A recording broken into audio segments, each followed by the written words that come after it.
Ladies and gentlemen, what I'm about to show you may shock you to your very core, disturb you to a level you thought not possible, so I hope you've got a comfort blanket nearby. Recent studies have shown us what we never wanted to see. What gamers could look like in 20 years. Just take a look at this, if you even can, if you can stomach to look at this for more than a matter of seconds. Revolting, terrifying model shows what avid gamers could look like in just 20 years. Researchers from Onlinecasino.ca, one of the most trusted resources for gamer models, has come out and shown us what we never wanted to look at: a mirror. Here we can see the weight of our sins laid bare in front of our eyes. We could all look like this in just a mere 20 years. And with the quarantine keeping us all locked inside playing our video games, it could be maybe 20 months. Who knows? It could have really accelerated the process, this evolution. It's terrifying, truly haunting. He looks like something out of Wallace and Gromit with an alcohol abuse problem. This shit is fucking scary. Now I'm going to go against the grain here and say Onlinecasino.ca may have gotten the studies wrong here. I don't believe gamers are going to look like this 20 years down the line. I don't think they're going to look like this fucking homunculus creature thing they have here. I think they're going to look just like normal people. We'll never be able to tell the gamers amongst us in society. And to some people, that's equally as frightening as the model you see before you. But I argue, who gives a fuck? Let us game. You know, who knows, maybe 20 years down the line, gamers are the most intelligent on the planet, with gargantuan bulging muscles where the skin is tearing because the muscles have run out of room to expand and the skin can't contain it. You don't know. This model just seems like a blatant attack on gamers. But let's go into the science from Onlinecasino.ca, because that's what online casinos are known for: accurate science. With the UK now in its third week of lockdown, many bored Brits have turned to gaming in the hopes of filling their time stuck in the house. I truly love how gaming is hyperlinked and underlined and highlighted in red. They really know their audience has just no fucking clue what it means to be young anymore. You know, they'll read this and be confused. Gaming? What is this? Gaming. Gaming, perhaps? I'm gonna have to click this and do a little research I've never heard of. Fun? But a new study looking into the effects of gaming on the human body may put you off gaming for a while. Researchers from Onlinecasino.ca have predicted what avid gamers could look like in just 20 years if they don't change their habits. It's coming, baby! The doomsday for gamers is on its way, as predicted by the Mayan calendar over at Onlinecasino.ca. The team has created a model called Michael, who doesn't look too well. I mean, that's just being downright rude. I think Michael looks fine. It's a very subjective thing to be critiquing someone's appearance here. That's pretty low, Mirror. To create Michael, the team looked at research reports looking into the physical effects of staying indoors, sat in a chair while staring at a screen. The researchers explained, the visualization shows that Michael has pale and pasty skin from years of being in artificial light, and the result of lack of vitamin D and B12. He has stress-related eczema across his legs and arms and a permanently bent back from poor posture. And then Michael's little Chia Pet hair is kind of peeking up on the picture there, so that's kind of cute. So I've got to wonder, do they think that the human body is absorbing that artificial light and making the skin paler? Because that's not really how it works. I mean, yeah, not going outside, you're not going to be super tan or anything, but it's not like you're going to turn into like some fluorescent light just because you're sitting in front of a computer screen. Also, why is his hair falling out? Is he getting radiation poisoning from playing too much Counter-Strike? Or like, what the fuck is going on? Here's a closer look at this cutie here. Honestly, this just looks like something I'd see in an ASPCA commercial. Like, I feel like I want to donate to Michael right now. Like, if Michael's streaming, I'm going in there, I'm saying, keep your head up. I don't know why the fuck the tabloids are attacking you. You're doing great work, buddy. Like, this is just a sad little picture here, this little mugshot. This makes me feel bad for Michael. I gotta say, though, I don't know what the fuck's going on with the facial hair, because that doesn't look normal. I don't think any facial hair has ever looked like that in the entire history of human existence. His facial hair looks like something out of X-Men, where his mutant power is shooting tendrils out of his face in specific locations. They look like little spikes that he's glued on there. That doesn't look like facial hair at all. Number 1. Head. Michael has painful bloodshot eyes due to extended periods of time staring at a screen. The model also has an indent in his skull due to constant light pressure of wearing a gaming headset. You know what, I'll give you that one. I wasn't originally a believer in gaming headsets changing skull shapes, but I've been watching so many Tyler 1 streams over the last year that I now know it's very possible. Sometimes the dude will take off the gaming headset and it looks like his entire skull is caved in, like it's been hit by a baseball bat. So, yeah, you know what, I guess gaming headset exposure for fucking 20 years straight could do something like that. Unsurprisingly, years of gaming have had a detrimental effect on Michael's hands. Yeah, you don't say. This looks like he stuck his hand under a hydraulic press. This looks like someone ran over his hands with a Cybertruck and then reversed over it again. This wouldn't really happen unless he is literally always typing on the keyboard and going hard as fuck in like StarCraft 2 with actions per minute. I feel like this model assumes gamers never sleep or do anything other than hammering away at a keyboard 24 hours a day. So for Michael here, as he's falling asleep into his wet dreams, he is still micromanaging all of his units in StarCraft. So yeah, maybe 20 straight years of never stopping without a single minute of rest, shitting in buckets, pissing in your seat. Yeah, maybe your hand could look like that. Here's just a general overview of this train wreck of a model. I feel like they just threw darts at a board of medical conditions and then strapped it on Michael here. I mean, a lot of this shit is quite the reach, like onycholysis here with the nail injury from repeated tapping movements. I don't know about that one. Also, hairy ears. You know, that's a pretty tough sell right there. Some of it's obvious shit, you know, obesity, carpal tunnel, all that standard garbage. Yeah, you know what, fair enough. But overall, you know, I think it does what it aims to do. It scares older people into thinking video games are gonna kill people in 20 years and make them look like monsters. The article's purpose is clearly to drive up fear or make people, you know, reconsider gaming and tuning into more tabloids. So it does what it aims to do, I guess. But yeah, pretty interesting stuff. Groundbreaking science being conducted over there. And, you know, only time will tell if gamers will truly look like that in 20 years. We'll see. That's about it. So yeah. Diablo is one of the most beloved video game franchises of all time, and now Diablo Immortal is here, the newest entry into the franchise. And it's become clear that the Diablo that people loved is dead and buried, and its corpse is being paraded around like some kind of Weekend at Bernie's style charade. And not because the game is bad. In fact, most people agree the game itself is very fun and really well made. The problem is how pay to win it is. The microtransactions in this game are a whole new breed of scummy. Not even Ed, Edd n Eddy would have come up with a scam like this. I swear to God, the microtransaction model must have been designed by Mr. Krabs. I'm honestly shocked that it's not charging you for using your own Wi-Fi to play the game. Every single piece of this game has an accompanying microtransaction with it to speed up progress, to give you loot, give you buffs, whatever, gems, anything you can imagine. There's a microtransaction for it in the game. And it's packing meat. Some of them are expensive, and there's so many of them, and it incentivizes you heavily to engage in dropping at least a little bit of money sometimes.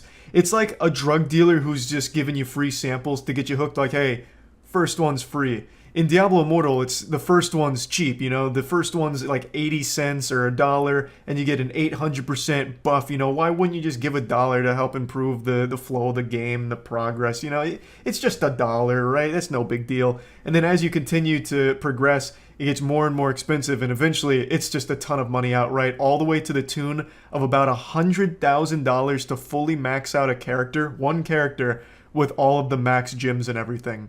100,000 real-world doubloons, 100,000 of your hard-earned clams for a single character in Diablo Immortal.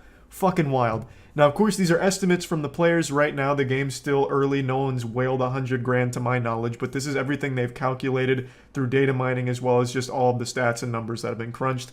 So I trust the community to be accurate with it, since they've gone like turbo detective mode on it to really digest how pay to win the game is. And everything that they've found and everything that I've read about, it's wild. I've never seen anything like this. It's just blatant trash. It is just absolute blatant greed, no mask, just coming full throttle. We want your money, and we want all of your money, the full amount in your wallet, into our game. It makes FIFA loot boxes look good. So let's go over it a little bit and dive in a bit deeper. Probably know the answer to this, but would you play Diablo Immortal? No. I was reading about it and I watched Ziz's video on it yesterday. It is crazy how greedy this game is. Like, even more so than most pay-to-win games on mobile. So apparently this claim is accurate. To fully max everything on a single character, it'll cost around 100 grand. Of real money. It's wild.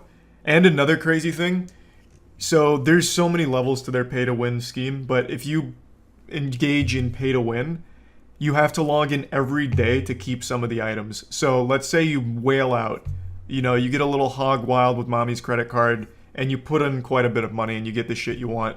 You'll have to log in daily, and if you miss a day, you lose it. You can just lose the items that you paid to win with because you didn't log in for a day. Or 2 days, however long it is, I don't remember. I think it varies based on the item and the pay to win level. Oh, it's beyond greedy. It is shocking. And I will say, you guys know I'm not a big ARPG guy, but Diablo Immortal actually looks like a fun ARPG. If it wasn't this blatantly scummy, I think it probably would have been a good, well, and it probably still is if you don't pay for it, a good game. Now, Diablo Immortal's had a really rocky history. The second it was announced, it was immediately infamous. People hated it before it ever even came out because Blizzard announced it at BlizzCon in a really shitty, douchey way. So they threw out Diablo Immortal, it's going to be mobile, and then people weren't super excited, and they go, what, you guys don't have phones? Well, you know, like, what kind of response is that? You know, people were just expecting like a Diablo 4 or something, and they're getting a mobile game, so they're rightfully, you know, not as hype as you would expect. And meanwhile, they're getting upset and offended about it. Like, come on, dipshits, you have mobile devices. Everyone's going to be playing Diablo Immortal on their phones. Every phone's going to come pre-installed with Diablo Immortal. What the fuck is wrong with you losers? Fucking nerds. And then, of course, it led to the viral clip where one of the BlizzCon viewers came up to ask a question to the employees during a Q&A and said, is this an out-of-season April Fool's joke with the Diablo Immortal announcement? So from the very get-go, people weren't excited about this game. And I honestly believe the announcement of Diablo Immortal was marking the decline of Blizzard as a company as a whole. Blizzard was worshipped for pretty much the entire history of his existence. People have worshipped, kissed the ground Blizzard has walked on, until Diablo Immortal. That was the first time I can think of where Blizzard fans finally started to criticize them a bit and be upset about something. For the first time in Reddit history, a post that wasn't sucking Blizzard's cock was getting updates, calling out Blizzard behavior like with how they handled Diablo Immortal. And then from there, it's only been just a downward spiral for the company. You know, with all of the workplace sexual assaults, as well as one of the employees committing suicide because of a bunch of terrible workplace things.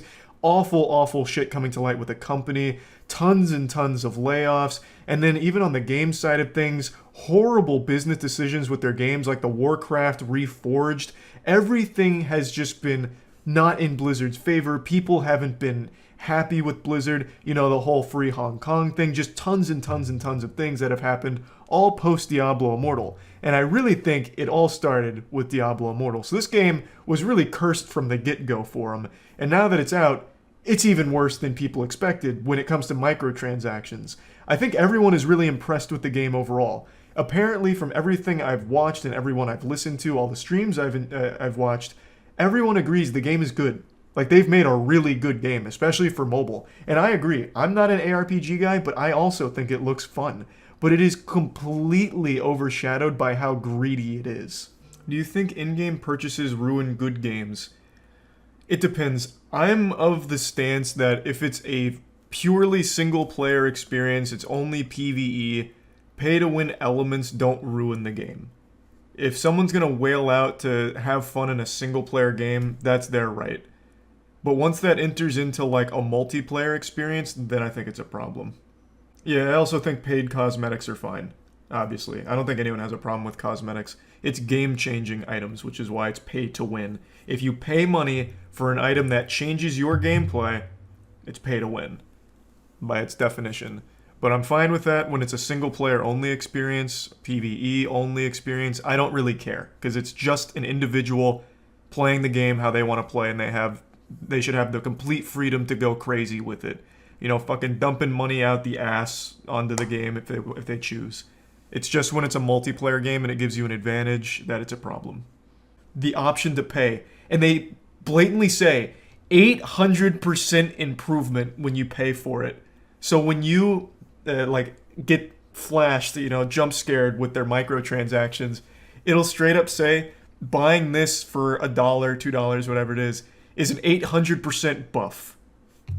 Fucking wild. And yeah, like, the value here is nuts. You have to buy it. Your life is incomplete without it. This is why your parents divorced, because you didn't buy our microtransactions. What, the worst? because that's probably what a lot of people are here for. This is Where is it? a Oh, borderline. yeah, there. Look, it tells you plus 800%, plus 570%, and it's only $1. How can you play the game without that? So it's so predatory. It's like, well, it's only $1. I can justify that for an 800% boost. I'm gonna be going fucking Ultra Instinct in this bitch now. The grind is gonna be so much better. It's gonna be so much more fun.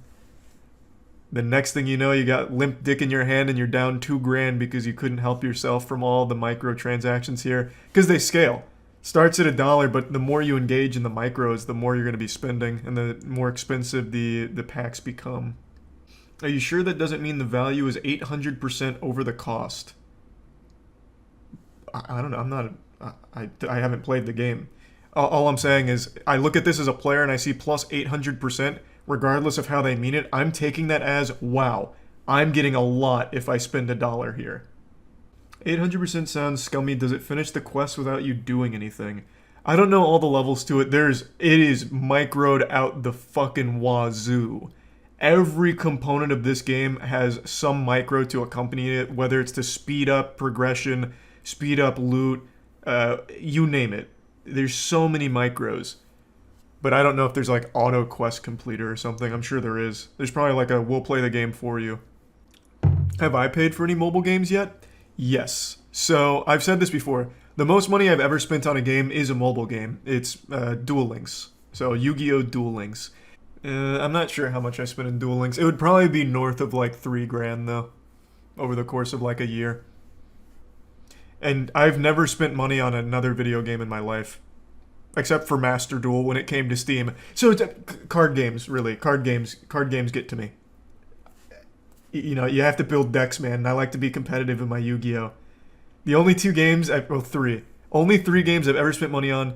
Yu-Gi-Oh! Duel Links, Yu-Gi-Oh! Master Duel, and Warframe. I went a little hog wild in Warframe too, but not nearly to the level I did in Yu-Gi-Oh! Yeah, Pokemon Unite, but that's more of a meme. Like, if I wasn't actively streaming Pokemon Unite, I wouldn't have paid to win for the first 2 days just for fun. Just to stomp kids and send them to bed crying. You need to spend money to make a clan. I saw that post. So Diablo Immortal, like, obviously, you know, you're going to form your groups and everything. A lot of them are requiring that you are a pay-to-win player. So I saw the post where one of the recruiters or whatever, the recruitment board or whatever, specifies that you need to have the battle pass, which you pay for. What else was it? It was like 2 other pay-to-win components. And I can't remember what they were, but yeah, you are like literally required for these groups, like if you want to get into them, to pay. It doesn't look like they're letting in free-to-play players. Fun fact, Diablo is... No way. Fun fact, Diablo Immortal is made by the same developers as Cyber Hunter. I just don't believe you. They're co-developers. Cyber Hunter is still one of my favorite multiplayer experiences ever. It's on Steam, but there's cross-play with phones, I believe. So you will play against actual kids taking a shit at school and trying to get in a Cyber Hunter game, and you just absolutely slap them. It feels amazing. It's like actually living out a god fantasy. I had so much fun with this game. I feel like I've only scratched the surface on how awful the microtransactions are in this game, because I'm not a player of the game. So I'm only seeing this as an outsider who's reading the articles and watching the videos. I would highly recommend you check out some of the video essays on it, going through just how pay to win it is and how bad it is. Though I have also seen counterclaims that you can still participate as free to play and do, you know, pretty much everything a pay to win player can do. You'll just do it slower. And then I've also seen some data on how long it would take to do some of the things pay to win players do as free to play, and it looks like it'd take years. So if you're free to play and free to play only, it seems like some things that you have access to will still take you years to complete, whereas if you're pay to win, it'll take you minutes to do. So there's just a huge discrepancy between what you get when you're paying versus how you can achieve it as free to play, because they're trying very hard to incentivize people as much as possible to spend money in the game. And it's really aggressive from everything I've read. So I highly encourage you, if you're, interested, look at more videos, look at more research from people who have actually been in the game. Like I said, Ziz has a great video on it. If you want to see more from that, I'll put a link to it in the description. And this is just something that really surprised me, because I didn't think any company would just be this open with greed. And I think the plan from Blizzard is pretty simple. Go as crazy as possible with microtransactions on launch to get as many whales to invest in it as possible off rip. So you'll have a ton of people spending a ton of money over the course of the first 2 weeks or whatever, and then you make a big statement, a huge hoopla about, we're listening to our players. You guys are unsatisfied with our model for microtransactions, and we're doing something about it. We're putting the kibosh on it. Our foot's coming down. We're changing the microtransaction model, and then they're going to dial it back as this big heroic moment. We listened to you guys. We're making it better. Even though from the get-go they knew it was too much, but they also knew people wouldn't care and would spend a ton of money on it. So they're trying to have their cake and eat it too, where it's not a PR disaster and it gives them good brownie points with gamers when they eventually come forward and say, all right, we listened and now we're scaling it back. And I do think they are going to scale it back at some point. But in its current state, I wouldn't recommend the game unless you are purely going to free-to-play. I highly encourage you, if you're really just having that itch to play Diablo Immortal, play it without spending any money. It is possible. The early game, in fact, from what I've understood, is fine, completely fine free-to-play. It's not until you get towards the end game where the pay-to-win elements really come into full effect. So if you have to play the game, please just don't spend money on it to support this kind of practice, because it's terrible. And if they see huge returns on it, it's really only going to get worse for more games in the future once they can see what they can get away with. So, yeah, that's really about it. See ya. Yeah, I know what you like. You're so naughty. I've got exactly what you've been begging for. Something super goofy. This shit is so silly it'll have you dressing up like a clown just to fit the vibe. A popular online tournament circuit for Apex Legends permanently banned an entire team from competing in any of their future events because of teabagging. The new video game boogeyman, this teabagging menace. But in this case, it wasn't even the classic scientific definition of a teabag where you go over and crouch up and down on someone's body after you've killed them. What happened here is it was a teammate that teabagged his other teammate just as a joke amongst each other. And it didn't matter. The tournament organizer didn't care. He made a giant statement. Not only were they going to be banned from competing in their tournaments going forward, but he puffed out his chest and exuded some real hall monitor energy by proudly proclaiming that no matter the context, even if it's a teammate teabagging another teammate for fun, it's still toxic and will not be tolerated in a professional setting. Doesn't matter. And then he goes on to say, just because you have a keyboard to hide behind doesn't mean that we'll accept it. It was so embarrassing. Just made an absolute fool out of himself and the entire tournament that they run. I'm going to go ahead and show the clip now because I'd like to get into it a bit more. But this is impressive timing because I just recently made a video a little under 2 weeks ago talking about that massive Twitter thread that claimed teabagging in a video game is the same as real-world sexual assault. Teabagging online is sexual assault. It was absolute insanity. But the reason I'm bringing that up is because now we have yet another case of teabagging being very contentious here. And I just have to wonder what the fuck is going on with the world right now, where online crouching up and down is apparently a huge deal. People always thought that in the future, wars would be fought on the battlefield with drones and robots. But the truth is very far from that. It seems our wars are now fought online with our digital nutsacks. Twitch, the Terror Day, appreciate you sticking around. Yo! Okay, Dilly is, Crazy Penguinz is disqualified. I'm not taking that at all. Oh, he went over to the dead body that they just killed and he went teabagged on the fucking death box. You can see his soul immediately fill with rage as he noticed not one, not two, but 3 pumps on top of the death box, and that was 3 pumps too many. He broke the rule, a cardinal sin. So on the spot, immediately just disqualifies them. And then the next part here is Dilly, the player that he was spectating, proving that the death box that he teabagged was his teammate. Because he thought he could clear up the confusion, no, I wasn't being toxic. This is my teammate. We were joking. We were having fun. But it didn't matter. He didn't care. Absolutely not. Will not tolerate that. Literally goes in fucking out of his way to jump on a death box to teabag it. Don't think so. I have a fucking pen and pad. Yeah, so we're here to create a safe space for all gamers, everybody, and that kind of stuff will not be tolerated. Yes, we will not take that. They're trying to say that that was his own teammate. Yeah, they're saying that he teabagged his own teammate. So it doesn't matter, folks. Like, when you're in a tournament, you're in a professional tournament. You can't be doing it. Super interesting and delusional perspective here that's just outright wrong. Teabagging is still present in professional esports, in pretty much all of them that have a teabagging mechanic.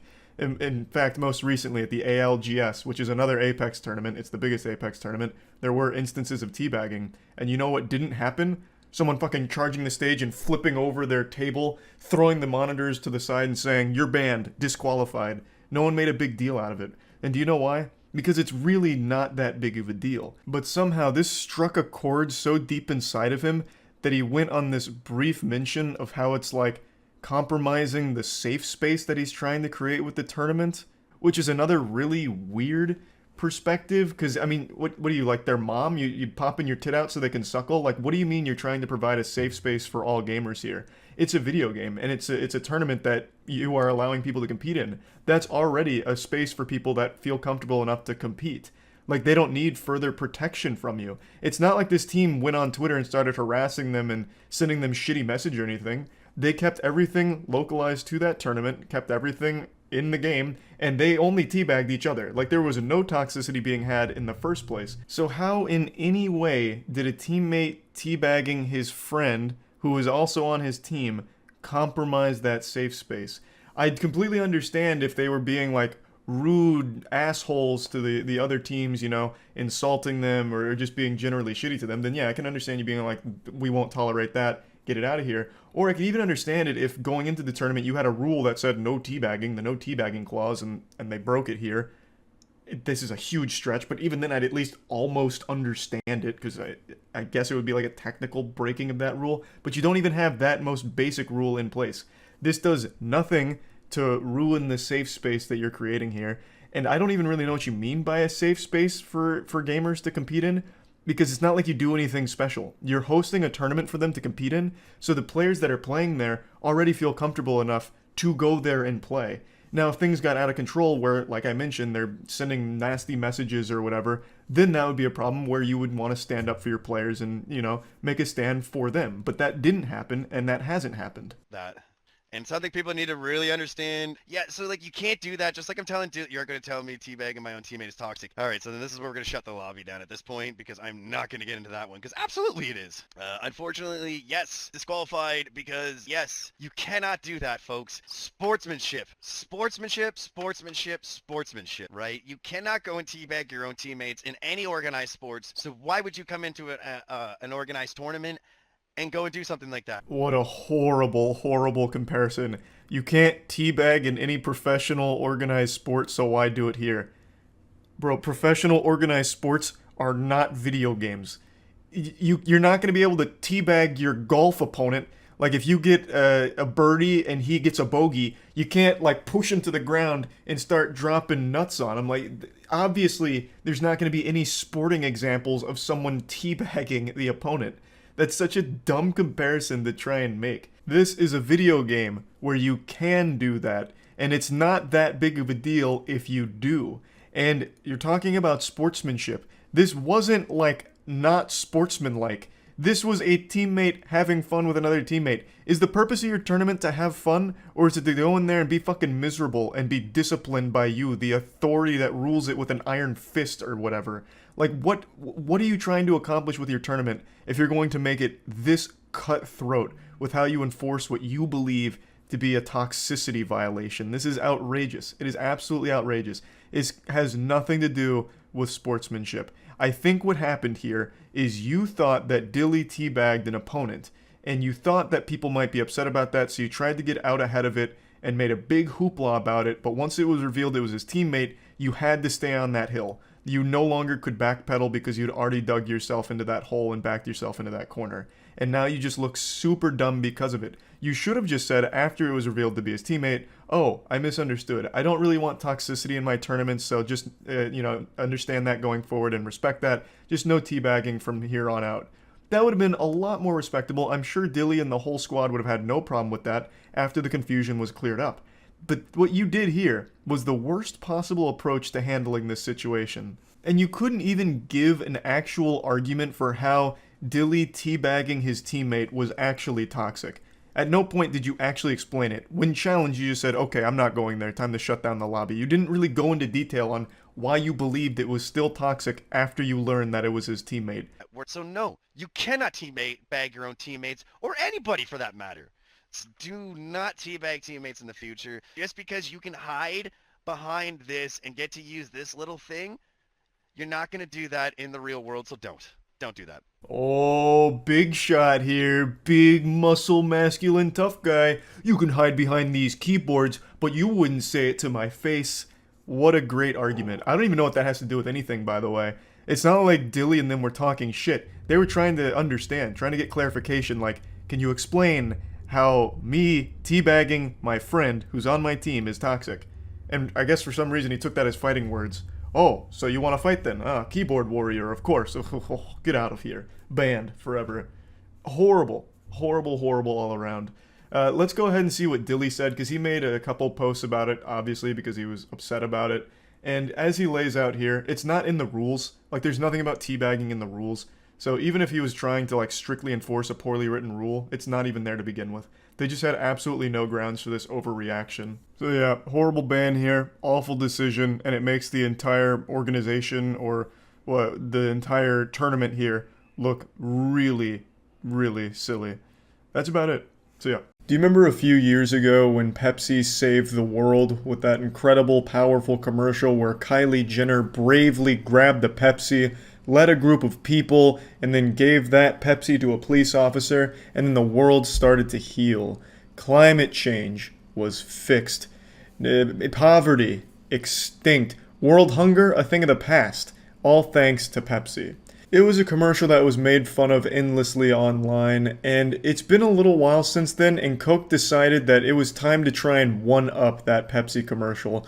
Coke's always been battling with Pepsi, so it only makes sense that they try and create the worst commercial of all time to beat Pepsi. And god damn it, I say they might have gotten really close with this one. Let me go ahead and show you it.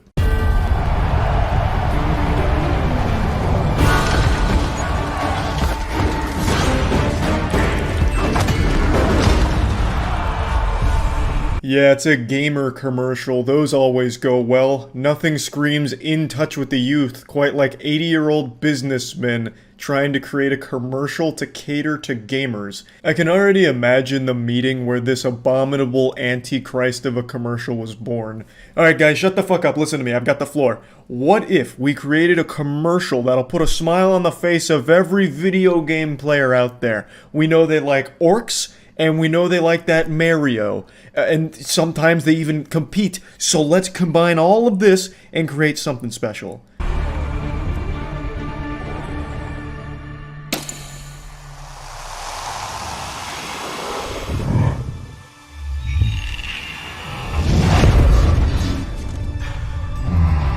This is a game right here that would be a real chart topper. It's like fucking Raid Shadow Legends meets For Honor. I'm assuming the suit that came up with this was just watching his son watch YouTube videos and then kept getting like Raid Shadow Legends ads or something. He's like, okay, so this is the game everyone likes. And then he used that to make this. So the conflict here, we're at the World Championship, all eyes on these athletes here, and one of them sucking some asshole. They're getting their shit pushed in, and they get knocked out, so they take a little timeout or something to go grab a Coke, which I think is just poor team play. So they go AFK during the championship to grab a Coke, chug that bitch, and then all of a sudden the Orc's powering up too. He's feeling it, you know. So we're jacking into the cyberspace here through the power of Coke, and things are about to get wacky.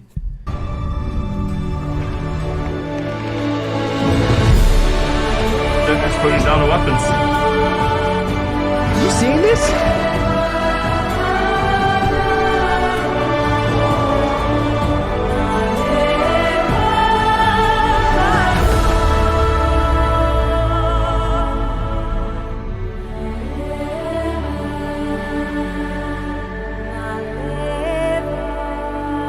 I would be fucking pissed if I was a spectator watching this championship. Like, who even wins? We just all lose for having to experience it. So fucking the conclusion here to the world of Shadow Legends is they all put down their weapons and friendship wins again. I'm just shocked there was no anime references, to be honest. They had like streamers in here reacting to it. Like, you know, what the fuck is going on here? The weapons are going down. They're all gonna hold hands and kiss each other on the fucking mouth. Oh no! It's a pretty impressive commercial. I don't really know what the takeaway is here, other than Coke will ruin your video game if you allow it at the World Championships because it tastes so good that everyone's gonna want to quit playing. Like, I don't really know what you're supposed to take away here. Unless it's like there's two worlds. There's a video game world that the player's controlling and then the human world that they inhabit. And through the power of Coke, they have bridged the dimensions here like a fucking filthy wormhole. And now everyone's happy. So the people in the video game world are no longer going to kill each other. Also, the orc had massive nipples. So him and his massive nipples, they call a truce. They're like, okay, no more fighting. Hoorah, this one's for Coke. And then they cheers in the human world. I don't really know what the fuck the point of it is. Pepsi saved our planet, Earth. Coke saved Middle Earth. They went straight to Mordor and drank a Coke instead. I don't really know what to make of this. We're only one Coke away from each other. That's a fucking stupid slogan. That's like as dumb as the thing I always say where sometimes you bust a nut and sometimes you're the nut that gets busted.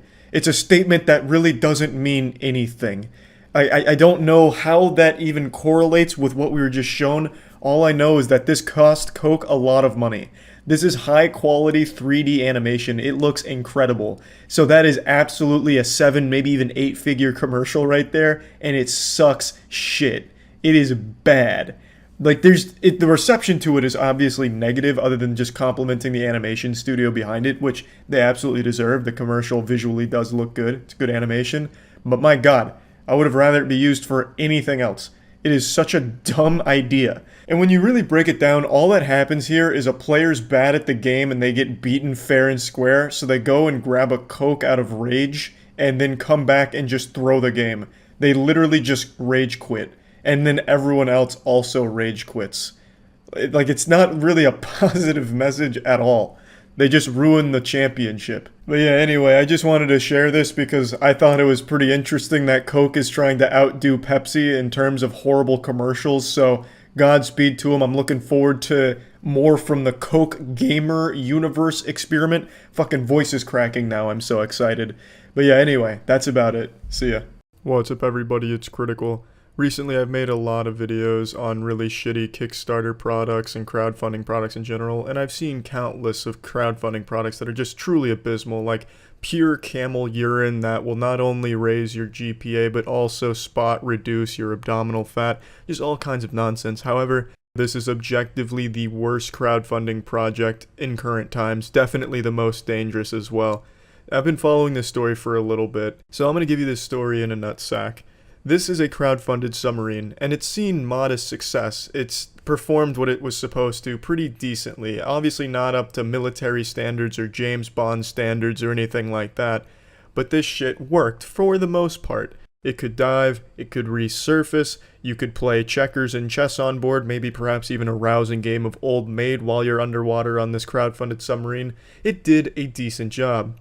Now, a journalist named Kim Wall went on board this vessel with the creator of this. Now, while on board this vessel, it sank. And not in the way that it's designed to do. It's a fucking submarine. You would expect it to sink. You would hope it would sink. But this shit sank like the fucking Titanic. This was a catastrophe. Peter Madsen, the creator, survived. But Kim Wall was reported missing. According to Peter Madsen, initially, he said he had already dropped her off and she wasn't on board. Something must have happened. Maybe she was abducted by ninjas. Who fucking knows? Peter Madsen washed his hands of it, and that was the end of that, and they were looking for Kim Wall. Now, since it's a submarine, and an amateurish one at that, they could find where it sank. So they found the submarine. They're not releasing details about what they're finding inside. But in the midst of finding this submarine, Peter Madman has changed his story and said Kim Wall did die on the sub of an accident just moments before it sank. He also said the sub went down in 30 seconds and there was nothing he could do to stop it. So that seems a little suspicious. It goes down in 30 seconds, somehow Peter Madsen has time to escape, meanwhile Kim Wall's already been killed by some type of accident. What fucking accident happened there, Peter? You what, like a fucking hatchet to the face accident? That kind of shit happens all the time, I guess. But naturally, the speculation is Peter Madsen killed Kim Wall aboard the submarine, and then sank the submarine to cover it up, hoping that they wouldn't find it, but they found it, so he's changed the story. And after this story was posted on Gizmodo, they updated it because authorities found a female torso in the water where Peter Madsen said he dropped her off. So maybe he was telling the truth. Maybe he did drop her off where he said he did, albeit not in one piece since it was just a fucking torso. But regardless, this lunatic is up to some type of foul play. Now, I think I can say with a pretty high level of certainty that this is the first publicly crowdfunded murder thus far. And it's definitely going to be a difficult crowdfunding execution to top. People that want to copy this are going to have their work cut out for them. I feel like most people would go on Kickstarter and ask for $1,000 just so that way they could buy a rifle and some ammunition to kill somebody. Peter Madsen took this 10 steps further. 20,000 leagues under the P-ter. This man built a motherfucking submarine all off the funds of just random people's money wanting to see this guy build a submarine. And then he tested it for years to ensure that it worked. That way a journalist would be interested in checking it out and writing a story on it. Then he kills the journalist during their voyage and then sinks it. An absolute fucking lunatic. Unbelievable. So I think it wasn't a exaggeration to say that this is objectively the worst crowdfunding project that has ever been successfully crowdfunded. Absolutely fucking horrible. And hopefully Peter Madsen gets charged with more than just negligent homicide. This definitely seems like a murder and then trying to cover it up. But, you know, the story's still developing, and that's it. See ya. Hello again. So the story kept developing. The torso of the woman did indeed belong to Kim Wall, confirmed by DNA testing. They also found Kim Wall's blood on the submarine. In addition, all of the air in the torso was squeezed out and some metal was attached to it, obviously with the intention of keeping it underwater. But you know what? Let's go ahead and create a scenario in which Peter Madsen is telling the truth. Kim Wall does die on the sub. She walks into the mess hall, slips on some of Peter Madsen's cum, falls face first into a guillotine which accidentally triggers and decapitates her. Could happen to anyone. Just one of those standard submarine accidents. So what's Peter Madsen gonna do? Well, naturally, he's gonna do what any sane man would do. He goes and grabs the hacksaw that every good submarine seaman never leaves home without, and he cuts off the arms and legs, and then he disposes of them, attaching metal to each part, ensuring they do not float and hopefully aren't found, and then he sinks the submarine. All just because this was one big accident. Yeah, you know, that makes sense. That makes a whole lot of fucking sense, Peter. I really hope this man gets the maximum possible sentence. I really hope the next dive he makes is face first into some prisoner's asshole. Just absolutely evil, by all accounts. I don't think there's any possibility at all in which Peter Madsen is innocent in this shit. It's just absolutely fucking disgusting. So yes, the worst crowdfunded project in history. That's it. See ya. Oh, I used to love SOCOM. What's up? I'm Striker, and I've been on a special intelligence mission to find the ultimate gamer for SOCOM 3. And today, we're ready to ambush our lucky winner. It's just my dad. Not only is he gonna get to... So if you want your boat to be rocked, or you want to rock the boat, come hang out with us today. I'm ready to rock and get rocked on the boat, Striker! That's affiliate? Wait, did it finally go through? Know it yet, but he's been selected as the ultimate gamer for SOCOM 3. Today we're gonna burn down the whole complex if they don't play SOCOM. Striker, you're so goofy. Whoa! We're already hugging. How you doing, man? Good. Striker's so touchy. He's just such a hands-on kind of guy. This is it. Start going for his scrocom. And you know what? Hey, Matt. Ladies, wait here. Women love a man that knows how to destroy an apartment building. Get out of here! Let's go, ladies. Get away, felon. Yeah, go have a threesome. Get out. We're trying to play games in here. Ew, gross. Looks like Matt's been here. It's covered in dog shit. Here's my man BJ from Best Buy. Hey, Best Buy. Just finished the shift. Minimum wage. I hate this fucking place. What's up, Striker? Ultimate gamer. love the television, don't you? TV's wonderful. You love the wires that go in and out of them? Spaghetti factory, baby. All right, we're gonna leave it up to What? you, bro. Ultimate Gamer. We're gonna let them Wires? do their thing. It's a Absolutely. spaghetti Got the factory? Yeah, well, just such a weird thing to say. You like the wires that go in and out of them. And we're going. All right, we are going to Zipper Interactive. You know where that's at, I take it? Nope. Washington. We're going to Washington. Nobody knows where Zipper Interactive is. They haven't made a game in 30 years. I don't even know. We're ready to go right now. Yeah, it's like it's fucking old. They probably went bankrupt as a result of paying for Stryker to do all this shit. Turn this on the side of the road. Uh-oh, she's opening a spaghetti factory. Unicorns in SOCOM 3 game testers. And later, Bo. He actually gets to kill a man. We put him face to face with a real prisoner of war and give him a loaded weapon. What will Bo do? They can see how much more detailed and cool the SOCOM 3 environments are compared to SOCOM 2. What do you mean, detailed environments? You showed him a desert. You showed him an empty desert. Surely there was some better spot to show. You up? Yeah. And I've been hanging out with Ed here. Ed is the man. We are getting. Is there anyone Stryker doesn't touch? PSP. I'm surprised when he invited the interior design girl over, he didn't like honk her titties on the way in. For the first time, it's on the PSP. Kane! She's gonna pimp your pad! Look at this. What's up, buddy? Alright, so this level right now, no one outside of Zipper has ever played this level. And no one ever will, because it's for the PSP, dude. Wow, this is sweet. Did Nice people job, actually man. have You're good. You like that? They did, Probably gonna and want immediately to regretted it. one day to play. More new faces for Stryker to touch! He's touching the chair. Well, he hasn't warmed up yet. And you play. It's no fun playing by yourself. He's gonna start caressing his face or something soon. Tell him about all the interesting animations. So, Feels his hair. Tell him what jelly he uses. Yeah. and we're gonna just see how you do, little ultimate gamer boy. Let's do it. Everyone ready? Such a weird guy. All right. Looks into the camera. He's so odd. Everyone that dies in the game gets caressed by Stryker in the real world. No, you've got to be Oh, sick of Kahi, looking not at these Kane. boring white walls. Time to hook this place up, SOCOM 3 style. Yeah, poop ass brown color. Beautiful. I see why she's the expert here. Oh, he's making fantastic time. Oh god!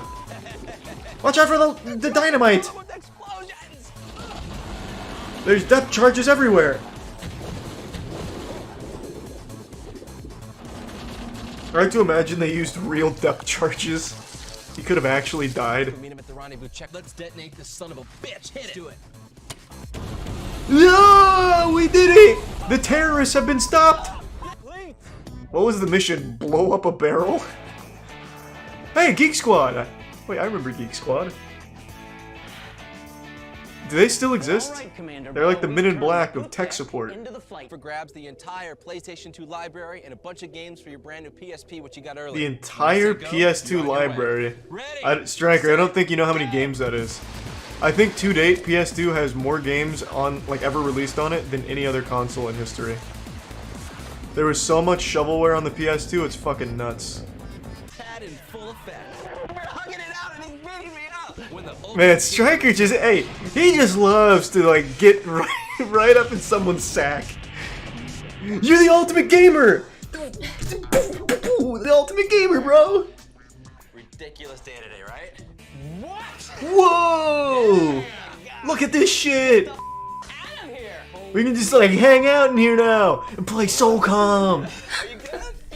Yeah, yeah, dude, yeah, yeah, woo!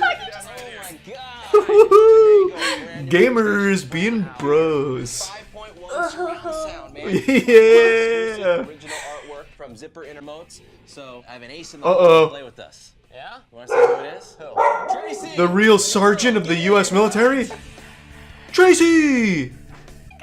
She's more excited than he was. Yeah, she's just a better actress. Stryker, get in there! Get in on the hug, bro! For Halo. No, man. Pinch his nipples or something, Stryker. What are you doing? Holding back. Not even touching him. I put it up.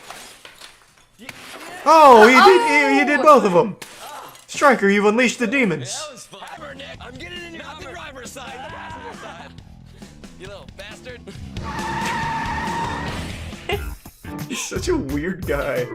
You scallywag. Cameron is a product manager at Bungie. Don't scare them, Nick. What does that mean exactly? I'm responsible for making sure you know about when we're coming out. And I definitely do. And the date What a is- cool position. Exactly. Hey, I'm the guy that says the release date. Now Frank the Rider's also gonna Fist bump. Erica's our 3D man. Let's introduce you to the guy that licks the toilet seats clean. This is Bill. Sophisticated. A little surprise for you. Really? I think we got a little posse. Oh yeah, really fucking massage him there, Striker. It's big. After we're done, it's gonna look tight. They turned it into a prison. Like, this actually looks like a prison. I thought, you know what? This is the next best thing, if not better. It is the Warthog. What up, Reggie? No, it's not, Nick. Open your eyes. Fearless Dune Master. Whoa, my lord! What? Wow, wait, that's kind of cool. He's got like the whole Master Chief statue. I like. Good. I wish it wasn't painted like a prison, but kind of nice, everything in it. Well, I mean, I guess it's kind of supposed to be like that Halo. Like a spaceship, I guess, Yeah. maybe. Yesterday, the world was struck with something it could have never prepared for. We as a species would have never expected what happened yesterday. The Mayans predicted the world would end in 2012, but I think what they were actually predicting was what transpired yesterday, with Fortnite shutting down. For over 24 hours now, Fortnite has been offline. In that period of time, we've seen violence, drug use, robberies, and Dorito sales all increasing exponentially at an alarming rate. It's the fucking wild, wild west out here now. Fires raging, degeneracy all over the place. It's lawlessness all over this bitch. It's looking like Mad Max now that Fortnite's been down for so long. It's like Pandora's box was opened with Fortnite's closure. This is a pandemic the likes of which this world wasn't ready for. We couldn't have possibly been ready for. Just look at what CBS had to say about this outbreak. These were the sounds heard around the gaming world. Bro, what is going on? After Fortnite, creating anger, confusion, and complete hysteria. The footage is hard to watch. It looks straight out of Kingsman when the rage meter was turned all the way up and everyone started just fucking annihilating each other in the streets. That's what's going on with Fortnite. This may be an extinction level event that we're witnessing here if Fortnite doesn't come online soon. But I'm not really here to talk about the response to Fortnite going down. Obviously the freak out videos that are going all over the place are clear satire. Those have existed for as long as the internet has.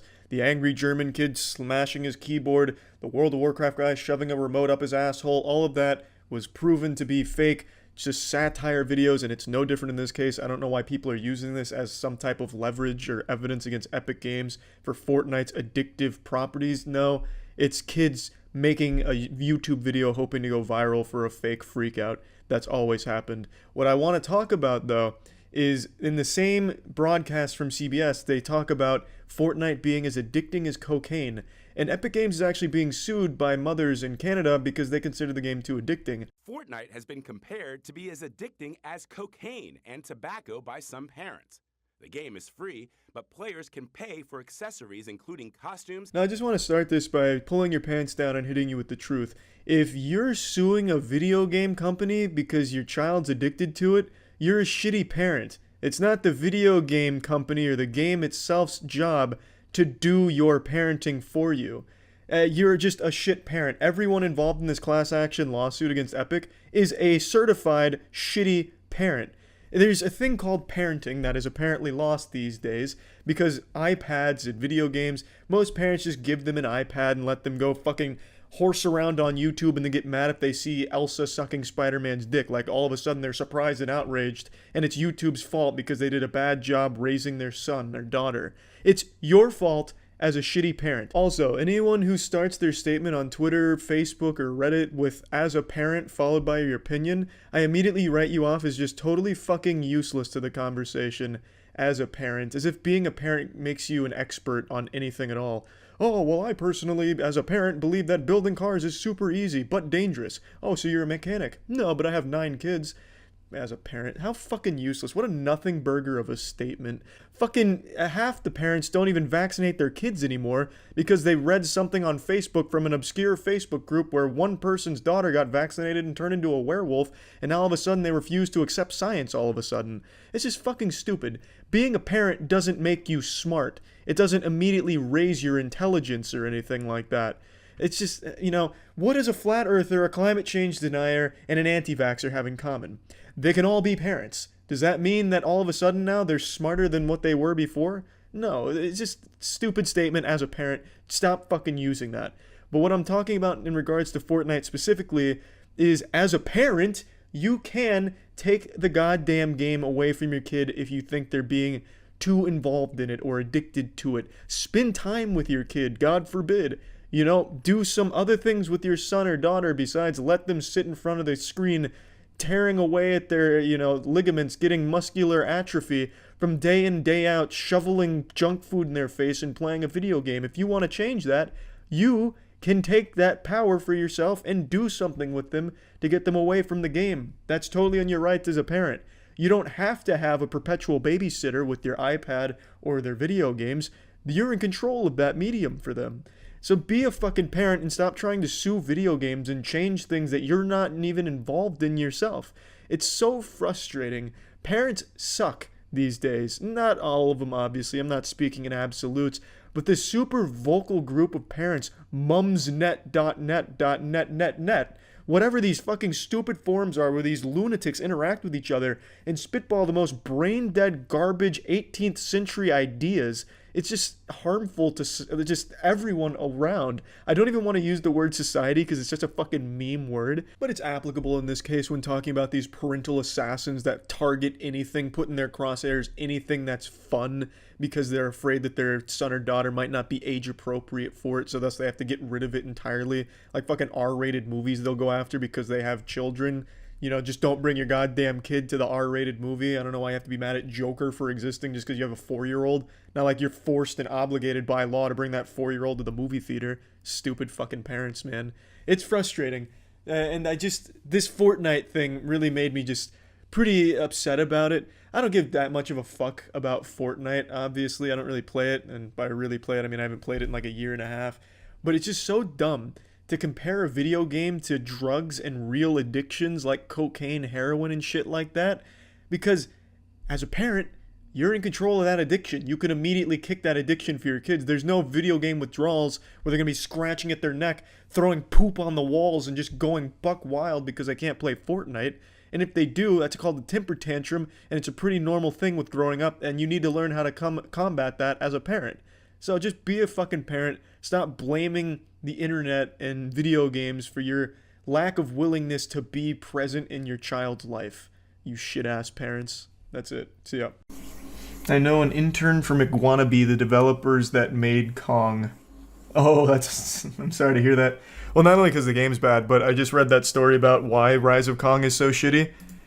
They overworked the devs and forced them to basically make it as quickly and as cheaply as possible, to the surprise of no one. So I feel bad for your friend. It took them a year. I'm actually surprised it took them that long. They could have made this in a month if they had just used assets. And it probably would have turned out better. You're telling me a company called Game Mill overworked the devs and forced the game out within a year. Isn't that beautiful? It's always who you least expect. How could a company like Game Mill be bad? I do feel bad for the devs, I really do. It's not like they wanted to make this. Or, rather, it's not like they wanted to make this in the state that it released in. They did the same shit too for big rigs.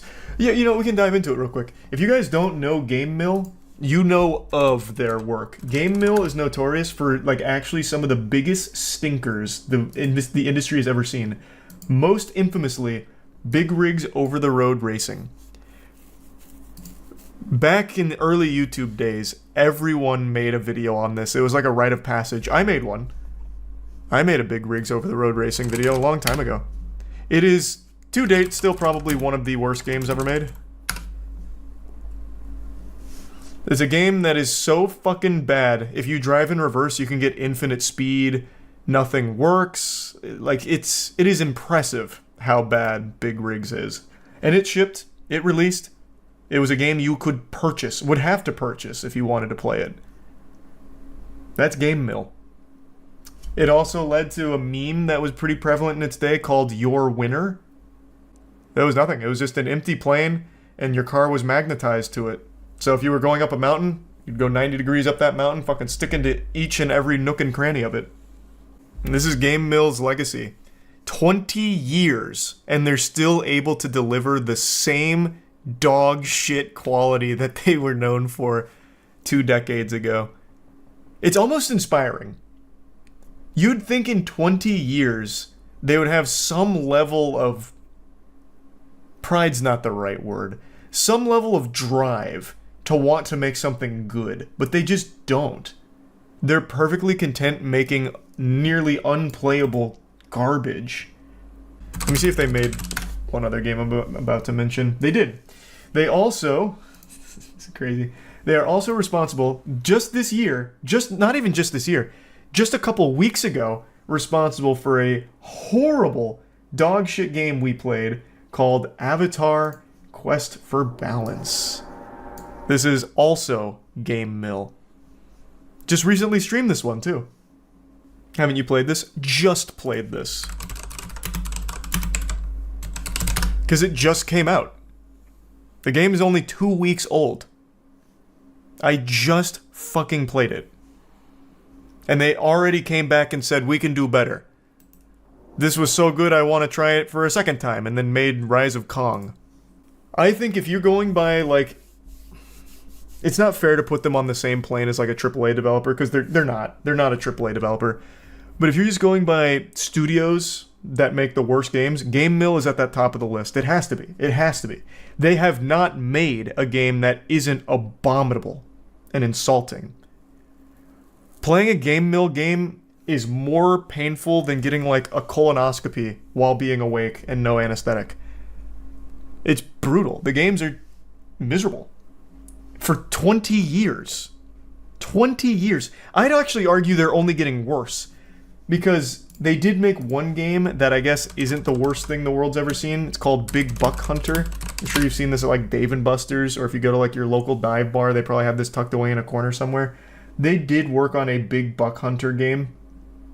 The titty one? Well, kind of. It's not, like, real titties or anything, or, like, actual honkers. It's not the selling point of the game, but yeah, there is, I guess, a little bit like that.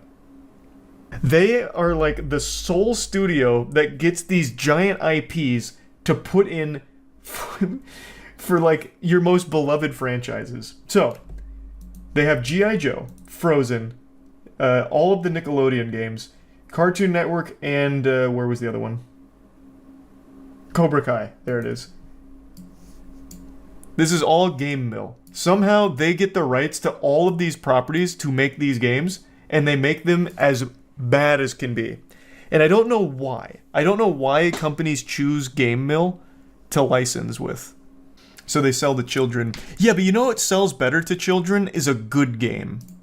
No child is going to get Rise of Kong and recommend it to his friends. It's not going to happen. They'll just play like a Roblox game instead or something, because you get a lot more value and a lot more fun out of it. If you really wanted to sell something to kids, it needs to at least be something somewhat fun.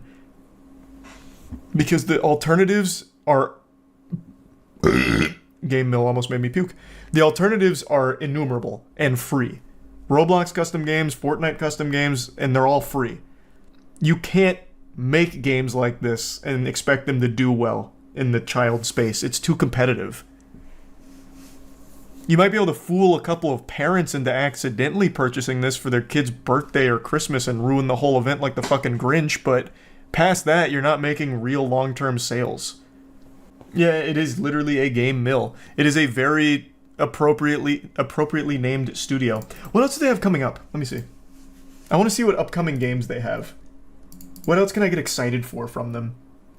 NHRA Speed for All is such a great title.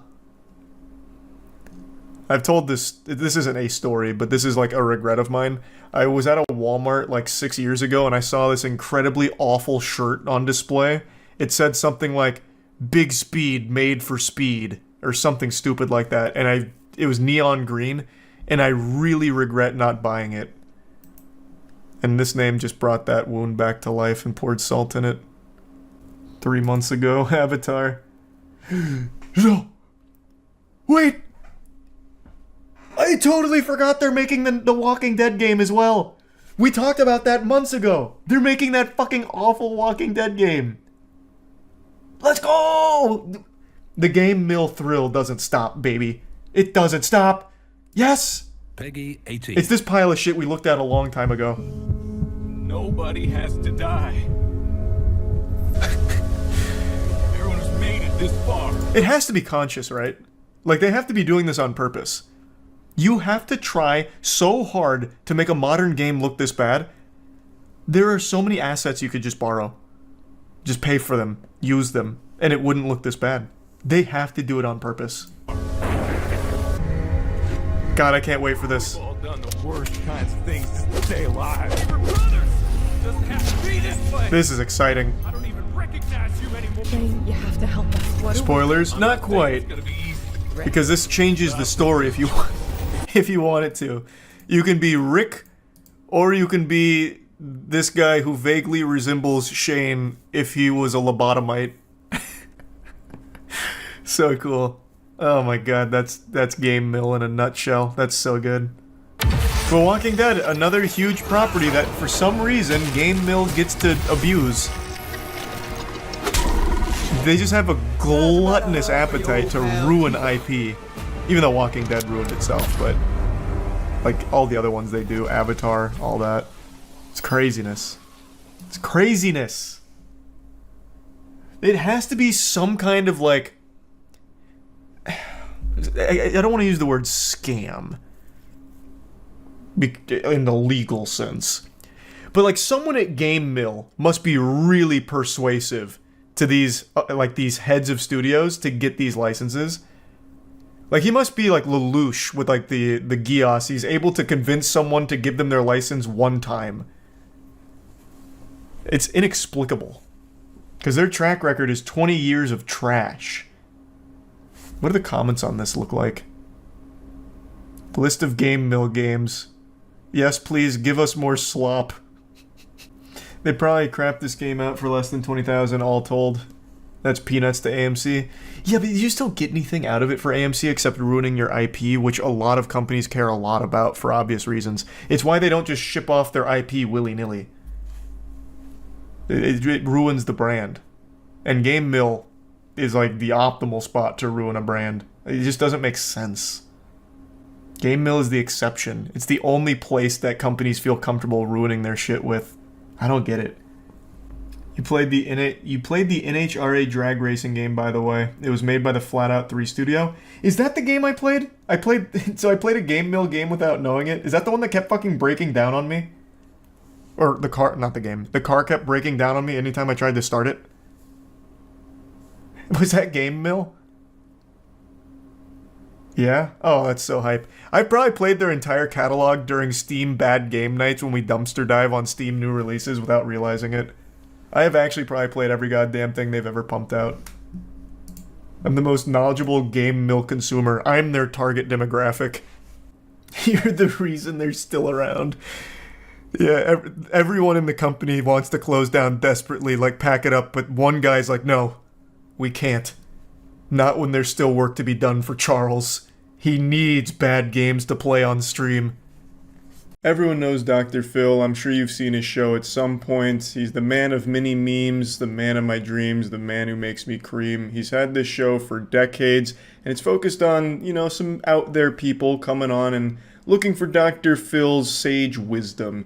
He brings on some wacky goofballs, he sits them down, looks them straight in the eye, and hits them with a fucking nothing burger. Everything I've ever seen from the Dr. Phil show, it ends with him giving really lazy and not very helpful advice to the family. It's like going on the Dr. Phil show was like going on Yahoo Answers 10 years ago. It's not like the greatest, but it is certainly entertaining, and what I want to focus on today is the fact that Dr. Phil turns out to be a hardcore gamer. He's just like us, actually. He demonstrated his expertise in the gaming field with a recently posted video on his YouTube channel. He's really like a fucking turbo gamer. Like, this guy goes in.